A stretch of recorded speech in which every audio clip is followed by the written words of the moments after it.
When I set up the 64 and More interview with Sophie Healy-Thow, I knew she was an international award-winning scientist as well as a world-respected activist on the issues of food security and global hunger. What I didn't know was that Sophie, this accomplished and intelligent young woman, had been bullied by fellow students, to the point that for her final year of high school, she decided to transfer to another district. The inspirational ending to this story is that rather than let the bullying deter her, Sophie has become a member of the Irish Society for the Prevention of Cruelty to Children, where she has been appointed an anti-bullying ambassador for her nation. As it turns out, Ireland and the world couldn't have asked for a better representative. Last year, I actually had to move schools because I was being quite badly bullied. Bullied for what? For who you are? I think so, yeah. That had to be very painful. Yeah, it wasn't nice at all. And I think it's worse that it was like people who I thought were my friends. What forms did it take? It was mostly verbal and online. Did you go offline because of it? No, I was determined that I wasn't going to let them take over. So how do you feel now?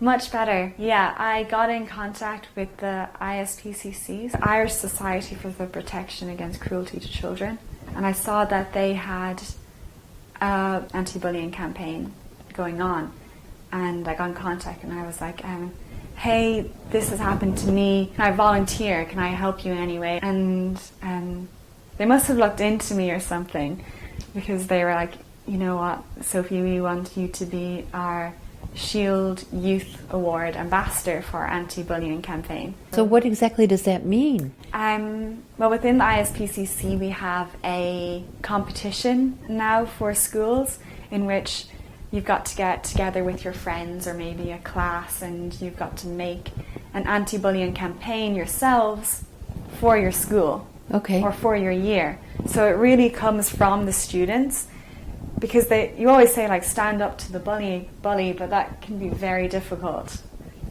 There's so much like social stigma occurring at a young age, especially in school, that's difficult. But if you come up with your own anti-bullying campaign and get everybody involved, it becomes more of like a community friend thing. Do you find yourself once again in a situation where you're stepping forward on a national level in ways that you maybe didn't expect? Yeah, definitely. The UN actually got in contact with me through Twitter, of all things, and they invited me to the UN as a global youth leader for mobilizing Generation Zero Hunger. When did that happen? That happened last year. Was it strictly social media that they reached you? Yeah, and then I gave them my email and they emailed me and they said, we're having this massive Global Goals Week event, and they had people like Obama there, and the President of Ireland was there, and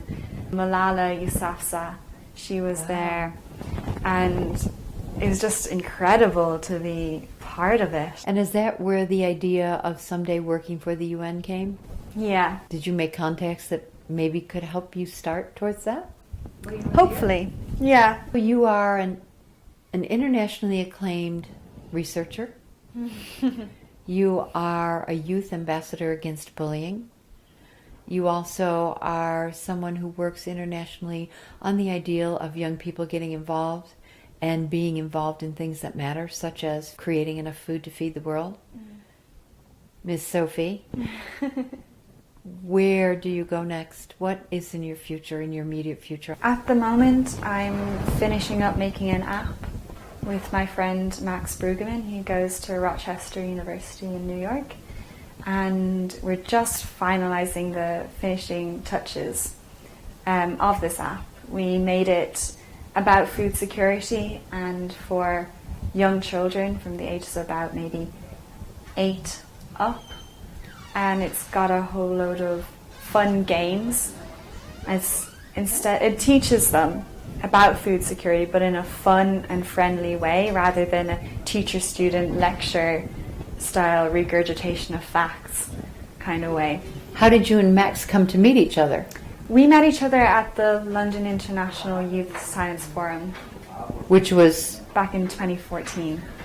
And so what is your purpose with this app? What do you hope it will do? Well, I'd hope that it could get into an education system. Maybe I've had a lot of people come forward, people from Saudi Arabia, people from England, wanting to know more about the app, because it's not a completely new concept, but within the framework of the global goals, like food security. Our app is specifically food security, but you can make it for climate change, you can make it for anything. It's just a new, fun way of teaching young people about things that exist in the world. These programs work. These are the kind of things that make people multimillionaires. Yes? I don't know. Do you think you'll find out? I don't know if I want to find out, really. I don't want to be a multi-millionaire. What do you want to be? Just somebody that helps other people. Something that makes change or helps in the process of making change. I got asked a few weeks ago if I thought I was a leader. I thought that was such an interesting question, and I was like, I see myself as a leader, but not as a leader that steps in front of the group.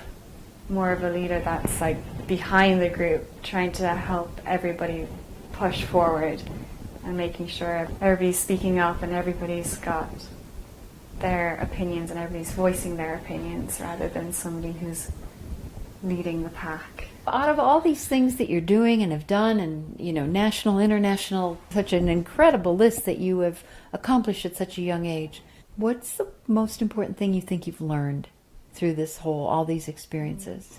To listen, to just listen to other people. So many people think they're better than other people and don't give somebody a chance to talk or to hear their side of the story or to hear their opinions. But I think it's really important to hear everybody's opinion, whether it's a 50-year-old person or a 5-year-old person. Hearing the 5-year-old's blue sky thoughts that anything can happen is just as important as hearing a corporate professional's opinion, I think. You described yourself in the beginning of this interview of not being shy, but being quiet. When you took the stand against bullying by leaving, taking the steps you did, it was probably the least quiet thing that you could have done. Yeah. In going to another school at your age and time in your education had to be tough. Yeah. Where are you finding that inner courage? How are you finding that inner courage? What do you do to help yourself be that strong woman? I think understanding other people is important for me, and it gives me courage to just move on. I don't put blame on anybody, but understanding people and understanding that what you see of somebody isn't the whole picture. The person behind the person you're seeing is enough to, give me the courage to say, okay, this has happened. It's made my life very difficult, but I'm not going to stand here and take it.